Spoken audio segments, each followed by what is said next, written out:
Hej, nu vil jeg gerne vise jer noget af mit fyrværkeri.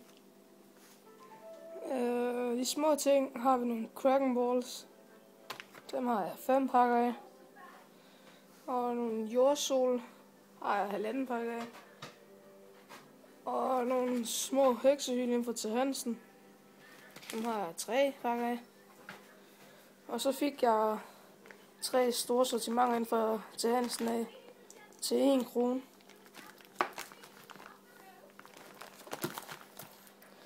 Og et heksehylsortiment fra Harald Nyborg til 24 kroner.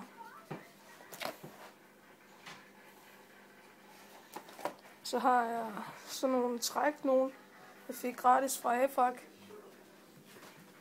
Og så har jeg 12 kasser heksehylien fra Hjem & Fix. De ser sådan her ud.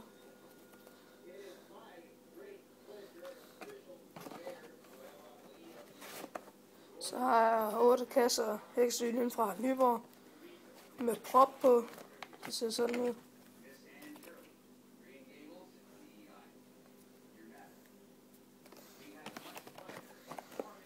Og så har jeg noget fyrværkeri fra sidste år. Faldskærmsraketter.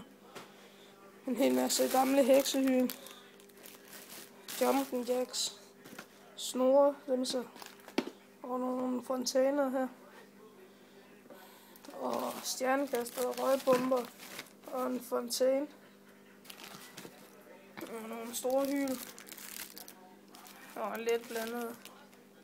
Og så sådan 2 store batterifontæner her.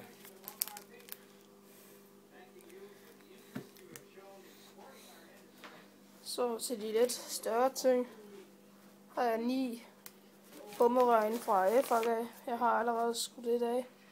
Med 5 skud i. Meget god. Så har jeg et Macabre batteri. Den fra Hjem & Fix. Det er til at skyde af. Så har jeg et sortiment fra sidste år med nogle batterier i og nogle fontæner og 2 bomberør og 3 raketter og 3 kugleraketter og nogle faldskærmsraketter og lidt. Så har jeg 2 store Fireworks bomberør fra Til Hansens restsal fra 2 af. Så har jeg 7 klassisk Fireworks bomberør fra Til Hansens restsal. Så har jeg 6 store raketter fra Aldi. Og et sortiment her fra Aldi af med nogle raketter, fontæner og romerlys og faldskærmsraketter og flere fontæner og Kraken Balls og lidt. Og så har jeg et restsortiment fra Til Hansen af med fontæner og raketter og romerlys og flere fontæner. Ja, det var så mit fyrværkeri til nytårsaften. Tak fordi I så med.